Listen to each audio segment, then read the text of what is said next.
This is a house on an average street in an average town. It could be your town, but there's something very different about this place. The back doors are locked. A major crime against a child is possibly being committed here. A crime that happens more often than you'd ever imagine. This grown man is here after making a date for sex with a 14-year-old girl he met only hours earlier on the internet. Just come on in, I'm finishing getting ready, okay? Tonight, a Dateline hidden camera investigation exposes a very real threat to your children. Online sexual predators. You'll see firsthand how they find victims and seduce them. And you'll be watching as they take the next step and show up at a home where they think a minor is alone. The problem, as you'll see in our investigation, is epidemic. Just ask a group of middle school kids. Has anyone here been approached by a stranger in a chat room? These kids, ranging in age from 11 to 14, say it happens all the time. It's just disgusting stuff that they send to me just to try to get me into looking at disgusting websites. And many parents aren't as computer savvy as their children, making it tougher to protect kids from internet predators. The combination of their social naivete and our computer naivete is a dangerous combination. 1 in 5 children online in this country has been approached by adults looking for sex, according to a study funded by the National Center for Missing and Exploited Children. That large number doesn't surprise former FBI profiler and leading child sex crimes expert Ken Lanning. There seems to be a bottomless barrel of cases. You go out there, and no matter what you do, there just seems to be more and more of these individuals. Internet predators are very good at convincing you that they're your friend. Shelley Riling of Danbury, Connecticut, had no idea about the danger lurking online for her 13-year-old niece, Chrissy, an honor student, altar girl, and co-captain of her cheerleading team.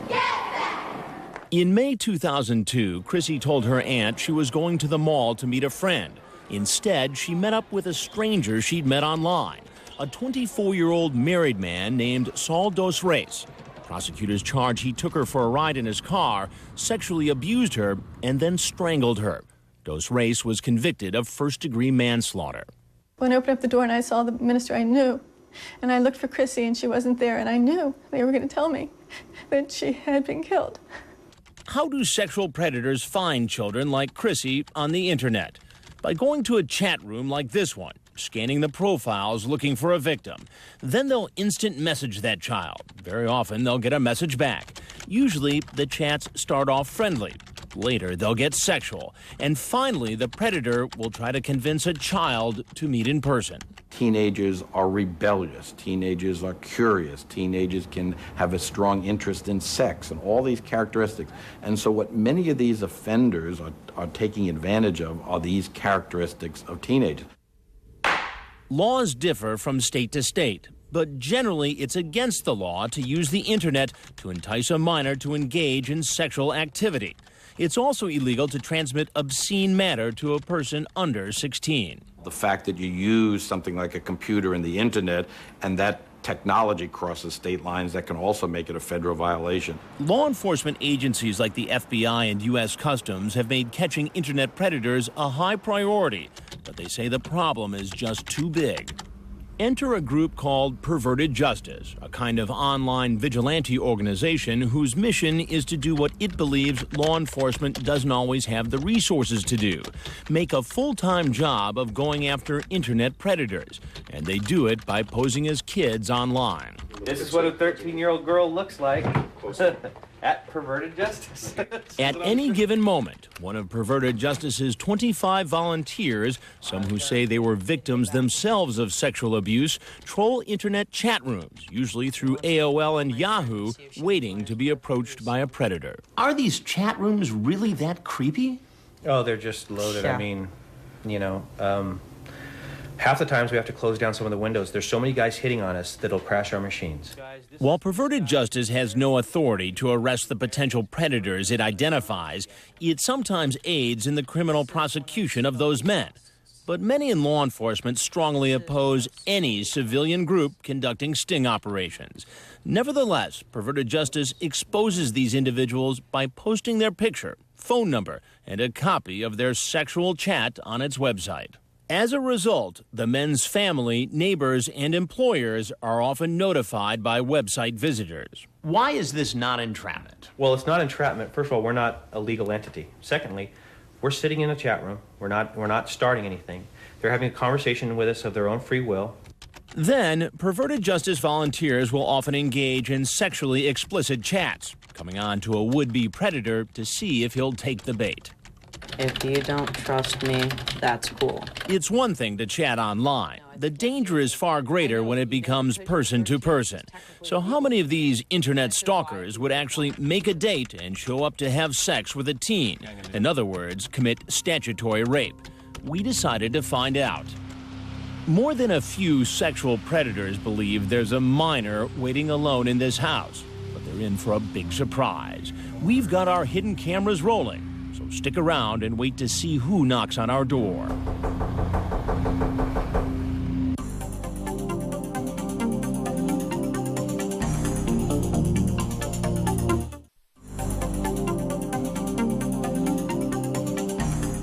Looks like we got another one. To follow the trail of an internet predator prowling for children, from seduction in a chat room to a face-to-face meeting, you need three things: a realistic setting, someone proficient in the teen speak of the internet, and a way to record it all. This is real time. This is real time. This is happening right now. Save as. We rented this house in a middle-class neighborhood on a main street far from any school.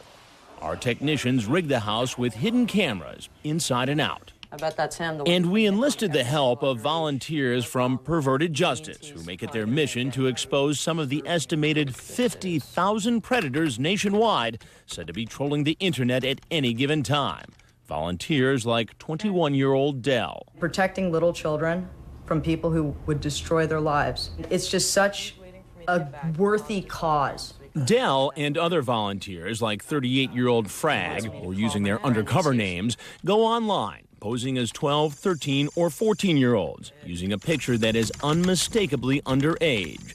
Some volunteers pretend to be girls and some boys. Either way, they never make the first contact. Instead, they wait to be seduced.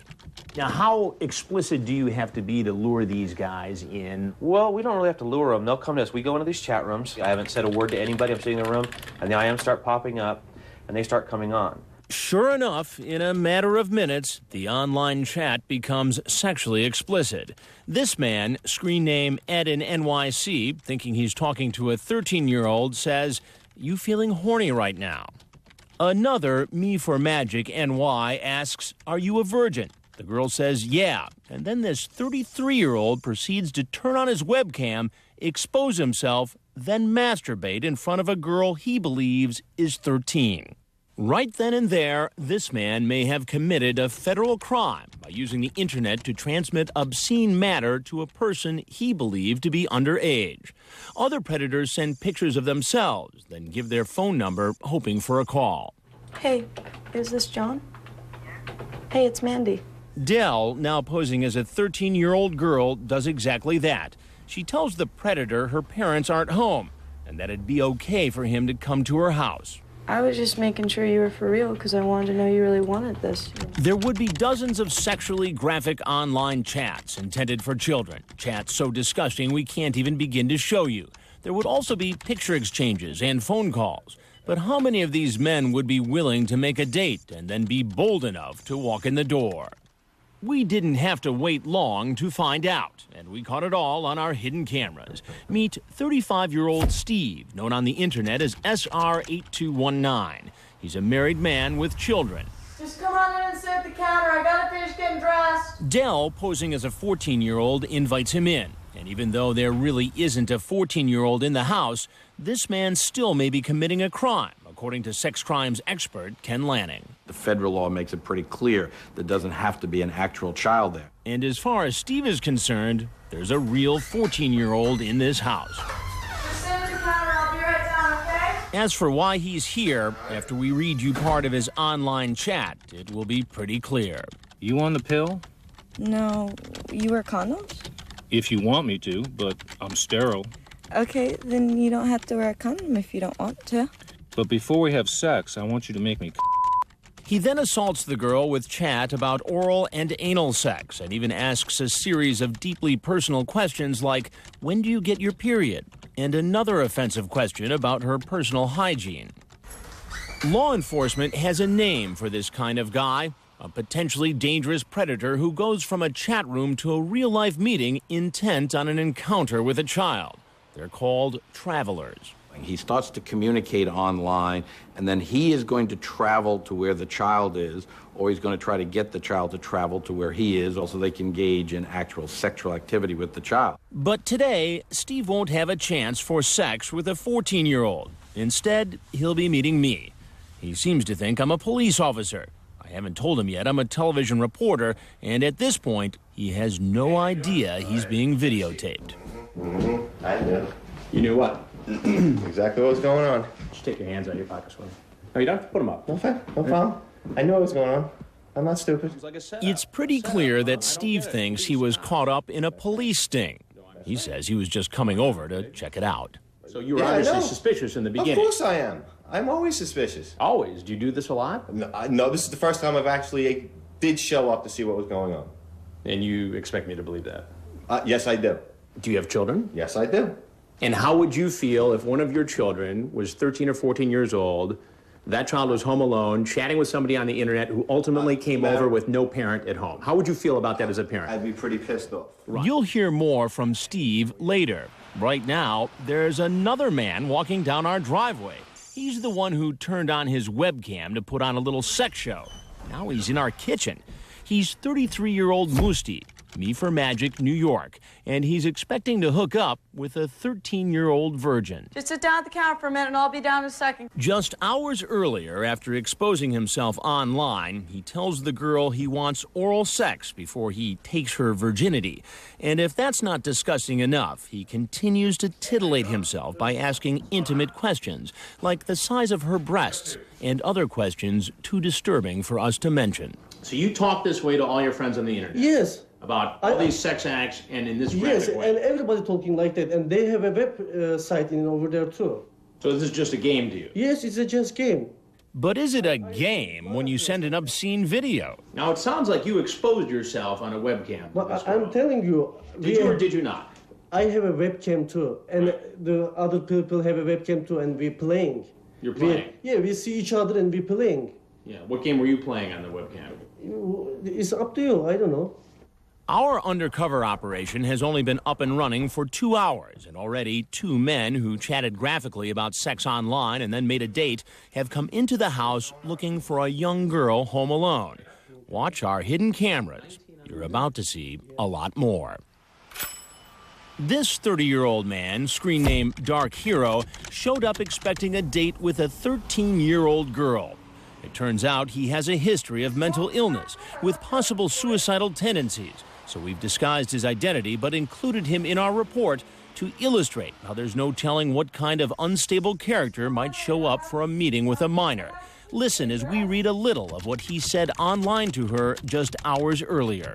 I want to be your master so badly. I've only been with one guy. That's okay. I'll tell you exactly what to do. You'll be fine. Are you going to pose nude for me, sweetheart? Maybe if you're really good. Just sit down at the counter. I want to finish getting dressed, okay? Sit down where? At the counter. Okay, where the light is? Yeah. Okay. But instead of meeting his fantasy girl, I walk in. You thought it was a good idea to come visit a 13-year-old girl for what reason? Just to hang out. Just a lonely guy, you know? I don't mean anybody any harm. Have you ever done this before? No. You'll hear much more from Dark Hero later. So what kind of man seduces a minor and then shows up in person? Former FBI profiler Lanning says it's a man who can't control himself. Once these fantasies become fueled by the discussions with the child, then in a sense the hook is in. This individual then is committed to this and then is drawn to trying to turn these fantasies that they've spent so much time into a reality. Our little house in the suburbs has become the destination for a parade of potential predators. In the first 8 hours of our investigation, 8 men show up, one after the other, from early afternoon into the evening, none of them realizing their every move is being recorded. Each man made a date on the internet and believes a minor is home alone and open to the idea of sex. Remember this man, screen name Ed in NYC? He's 34-year-old Eddie, and when he shows up at the house, he tries something none of the others did. Before he'll come into the kitchen, he comes up with a scheme to insulate himself from possible criminal charges, and he tries to get the girl to play along. Okay, listen, just say something to me. What do you want me to say? I say, Rachel, you're 19 years old, right? I'm not, though. You know I'm not. I don't know that. I told you I was 14. You saw it, you said back to me. What are you talking No, about? no. As far as I know. As far as I know, you're 19 years old, right? But Rachel, can you read between the lines? When I walk in, Eddie admits he was trying not to incriminate himself. My intentions are not anything, so I just want to protect myself, that's all. But she told you on the internet she was 14. 19, she wrote me after that. Oh, really? Yeah, that's what On the internet? Yes. You want to stick with that story? That's what I thought she wrote. You want to see the transcript? I'm sure you have it. The fact that Eddie is so cunning doesn't surprise law enforcement experts. Not only are they not stupid, but they're probably above average intelligent. They can be a wide variety of individuals, but a lot of them are well-educated individuals. We'll get back to Eddie later. There are more men on the way.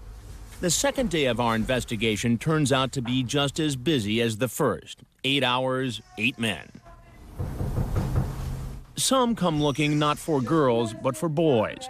This is 35-year-old Craig, screen name 34 going on 17. He's here to meet a 14-year-old boy. Am I going to jail? You're not going to jail. I know, it was, as you can tell, it wasn't something I really, I was just going to hang out. I really wasn't going to do anything, to be honest with you. We talked, I know I said things on there, but I've never done anything like that, and I was just bored. He sure didn't seem bored earlier online when he tried to coax a teenager into the shower. No, shower with me. I think I got to shower, me too, so let's shower together. You know what I said. Help me to understand, though.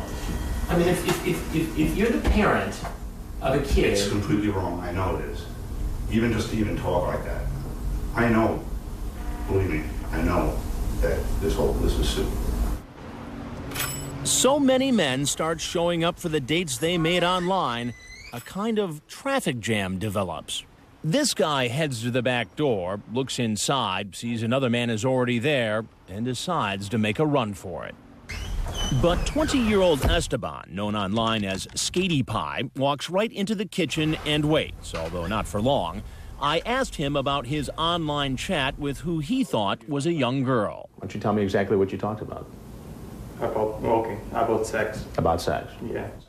We cut short our interview because while we were talking to Esteban, yet another man is at our door. We asked Esteban to wait in the basement. Come with me for a second. In 2.5 days, 18 men walked down this driveway thinking they were going to meet a 12, 13, or 14-year-old home alone. All of them chatted online, often talking graphically about sex, spoke on the phone with a decoy, sent a photo, and made a date to meet at the house. But almost all the men said they weren't really here to have sex, and most shared yet another explanation. I've never done anything like that. How many times have you done this? Never before in my whole life. Do you do this often? No. How often do you do this sort of thing? No, not very often at all. Have you ever done this before? No. Do you do this often? Never. I've never done this, and never will I do it again. I don't know what even came over me to come do this. But perhaps the most creative excuses came from 23-year-old Mike, known online as MUXACB 2003. He traveled from another state to meet a 14-year-old. At first, Mike says he's at the wrong address. This isn't 554? Yeah, no, this is not 554. Then he says someone was impersonating him online. I have no idea what this is. Either way, he says it's all a big mix-up. Explain to me exactly how you ended up here. I mean, you just walked up the sidewalk and walked into this house because what? You thought it looked like a nice house? Yeah. Yeah. Do you understand why that story doesn't make sense? After a few minutes, Mike decides to come clean. Because I wasn't thinking. You weren't thinking? No. So all that stuff you told me earlier is a lie? You want to tell me the truth now? Yes. What happened? He admits he came here hoping for sex with a 14-year-old. Did you bring condoms today? You did? Yeah. So what does that say about your intent? It was wrong. It was stupid. I was immature. Remember, so far, these men don't realize they're being videotaped, much less that they'll turn up on Dateline. I am a correspondent for Dateline NBC. But they're about to find out. You can't put me on TV. Come in and sit at the counter. In 2.5 days, most of these men likely broke state and federal laws by coming to this house to sexually violate a 12, 13, or 14-year-old. What's going on? Nothing much. Yeah. Some talked probably because they thought I was with law enforcement, although I never pretended to be a cop. Well, you want to tell me why you really came over? I really wanted to just take him to the movies. In fact, But none had any idea our hidden cameras were going to expose them before a national audience. When we told them, most headed for the door, like Steve, the married man with children. I'm Chris Hansen of Dateline NBC, and we're doing a story on grown-ups. Okay. On the internet. Go ahead. I am leaving. All right, because, go ahead. You know, and you don't have my permission to put me on tape either.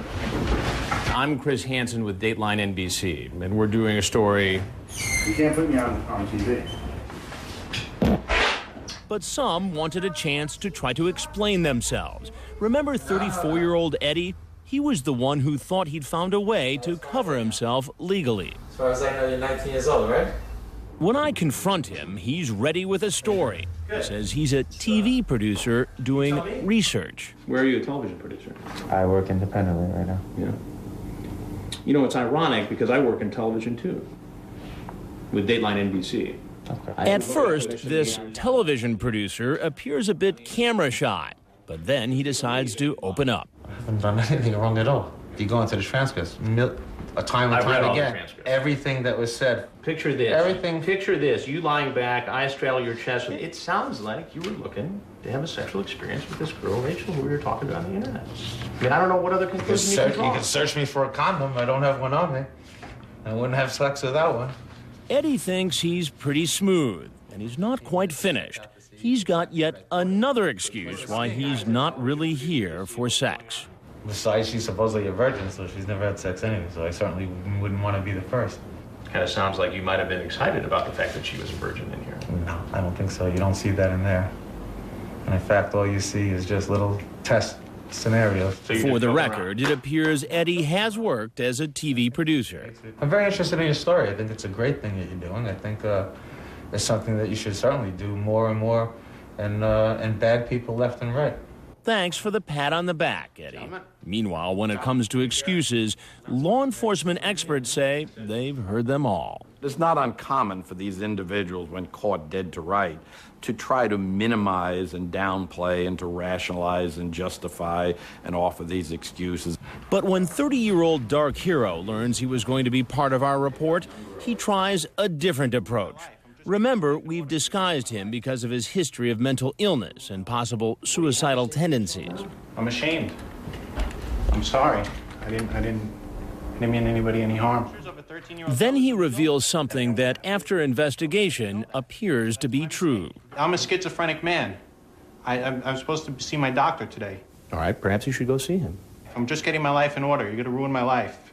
You're the one who made the decision to come here. But I didn't know I was going to wind up on television. What would you have done with a 13-year-old girl? I probably just would have said hello and how you doing, and maybe we would have taken a ride in the car, and that's it. You were going to take her for a ride in the car? Maybe. I just got out of a mental institution a few months ago. I'm just a guy looking for a girlfriend. That's it. You're going to take a guy who's looking for a girlfriend and put him on TV and say, oh, here's a pedophile. That's what you're going to do, right? Because I came to meet a 13-year-old, even though I didn't do anything. I think that's ridiculous. I think your story is a piece of shit. It turns out Dark Hero has a long history of mental illness, and he has a history with law enforcement. In fact, his former girlfriend was granted an order of protection against him, an order which he violated. He later pleaded guilty to second-degree harassment and criminal contempt. Yet here he is, able to chat online, make a date, and show up for a possible sexual encounter with a 13-year-old. While virtually every man who made a date to commit statutory rape showed up at our house, there was another who never made it in the door, although he came awfully close. He's a man in a position of trust. 24-year-old Ryan Hogan, screen name Ryan4686, a New York City firefighter. Want to call me? He wants to talk. After spending hours engaged in an obscene chat, sometimes from the firehouse, he makes a plan to come over to have sex with our 14-year-old. But as he drives by the house, he phones. He's having second thoughts and cancels, telling our decoy she's too young. He went back to saying there was immoral and illegal and everything else. But the real reason may have been something else entirely. He goes home, gets back online, and says he saw this, a police car coincidentally parked next door to our house. But even that doesn't stop him. He gets comfortable again, turns on his webcam, exposes himself, and masturbates, all while wearing his New York City firefighter sweatshirt. Yeah, it's obscene. It's obscene. And then, unbelievably, he says he's going to come by the house again. He never makes it, so we go looking for him. Hey, Ryan. Chris Hansen with Dateline NBC. And we're doing a story about adults in chat rooms on the internet. At first, firefighter Ryan says he thought the girl was 19. Then he decides to come clean. The reality is this. You had a conversation with somebody who said they were 14 years old. It was a very explicit sexual conversation. You got in your car and you drove by the house where she said she was home alone with no parents. Right. That's all true, right? Yes. But did I stop? No. Did I make the right, did I, in the end, make the right decision as what not to do? Yes, I did. You said that you had every intent of showing up at this house, except that you saw a marked police car parked next door. I had driven, before I saw the marked police car, I made the decision not to stop. I really did. But what about his lewd performance on the webcam in front of someone he thought was 14? And then afterwards, you turned on the webcam and transmitted this picture. That was not supposed to be transmitted. Of yourself exposing yourself. That was not transmitted. For the record, I was talking to another person at the time. I did not intend for her to see that. You didn't intend for her to see this? No, sir, I did not. Somebody else was viewing that at the time. But if you look at the firefighter's chat log, he asks our decoy first if she sees the picture and then if she liked it. Is this appropriate behavior for a New York City firefighter? No, sir, it is not. For any adult to have this kind of a conversation with somebody who says they're a 14-year-old girl home alone? No, sir, it is not. Then what are you doing, Ryan? I made a mistake at the time. I made the judgment call to correct that mistake. Is there anything else you want to say about this? Yeah, I think people got to use their heads. People should know better. I made a mistake. So what happens now to all these men who were so clearly caught in the act? To start, all of them were exposed by Perverted Justice, the online watchdog group. All the men's photos, phone numbers, and chat logs were posted on its website. The firefighter was arrested and charged with using the internet to attempt to solicit a minor for sex and attempting to transmit obscene matter to a person under the age of 16. Hogan has pled not guilty. This man, who told us he was schizophrenic, was admitted to a psychiatric hospital. So how would you react if 18 strangers showed up in your neighborhood in just 2 days? Probably a lot like these parents. So you're 19 years old, right? Almost too angry for words. 19 years old? I want you to say yes, I'm 19 years old. We assembled a group of parents who live just a matter of miles from our hidden camera house. They all told me they were aware that computer predators are out there, but none was prepared to see what happened in their own backyard. Personally, I'm totally shocked that that many people responded, which just shows me that it's not something rare. It's not the 1 in a million guy out there. They're all over. They're all over, and yet there is nothing to make them stand out in a crowd. Everyday members of the community. What frightens me more is that these guys are guys you might know in your life. That might be your neighbors, or you might socialize with these men and not know it. Do you think that anything like this could happen to any of your children? I do. Yeah. I do. If they're out there. I do, because they're very inventive. So inventive that kids might not even sense there's danger. It's scary because I think sometimes kids think that, it's all a game and they're just, playing along, and then they don't realize how all of a sudden it becomes somebody at your back door. I think it's very easy for children to give out information unwittingly. But if seeing what these men did wasn't frightening enough for these parents, hearing what these middle school kids tell me they experience online may be more shocking. Has anyone here had a stranger say anything you felt uncomfortable about, that was inappropriate?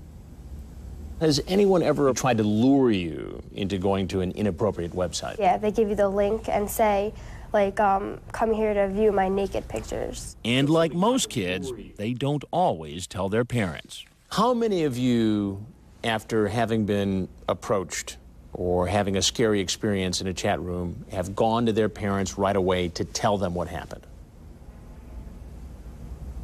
Nobody? Why not? Because we're scared of what they'll say. Like, if we'll get in trouble or yell at me or ground me from not going online ever again. There is a disconnect between parents and children here. There's a huge disconnect. Terry Schroeder, founder and CEO of iSafe, a nonprofit foundation that educates children across the country on internet safety, says parents and kids need to work as a team. I do not encourage any parent after hearing this interview to say, I'm getting that computer out of here, because you will severely handicap your child educationally, socially. Instead, Schroeder says parents need to educate themselves about online dangers and create open communication where a child feels safe talking about inappropriate situations online. Take the parenting skills that you use in real life and apply them in cyberspace. It's very simple. If something is going on, talk to your child about it. If your child comes to you, listen to them. Yes. In fact, Schroeder confirms what these kids told us. Most children are afraid to tell their parents about scary encounters online. If they go tell their parents may not believe them, and then now they're going to get in trouble. And 9 times out of 10, what we tell the kids and what we tell the parents, it's usually not the kid's fault. They're innocent in this. They're Kid is a victim of a crime. Correct. Basically.